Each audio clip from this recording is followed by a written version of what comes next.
Mix by Nikhil recording studio मांगो बंदर। मारो बेलाना के मरिया मैया फलाना बाला गे। अब हबी के पहुना रोजे कर हाला गे। अब हबी के पहुना रोजे कर हाला गे। मारो बेलाना के मरिया मैया फलाना बाला गे। मारो बेलाना के मरिया मैया फलाना बाला गे।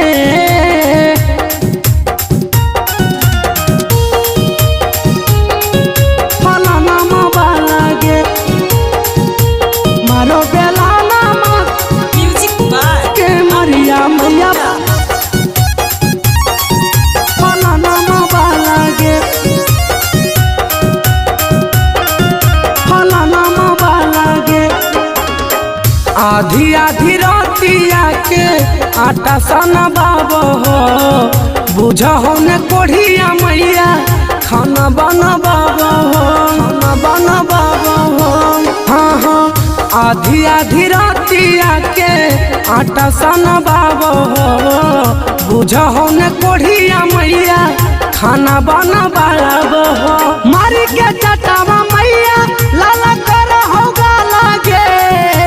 मारी के चटावा मैया लाल कर होगा लागे। मारो बेलाना के मरिया मैया फलाना बाला गे। मारो बेलाना के मरिया मैया फलाना बाला गे। फलाना बाला गे। मारो बेलाना के मरिया मैया फलाना बाला गे। कैसन घर में मैया करली बियाह गे। एकरा से अच्छा रहतो मैया बिन बियाह गे। मैया बिन बियाह गे। कैसन घर में मैया करली बियाह गे। एकरा से अच्छा रहतो मैया बिन बियाह गे। बेले जे रही बकसा मैया तोड़ा होता लागे। बेले जे रही बका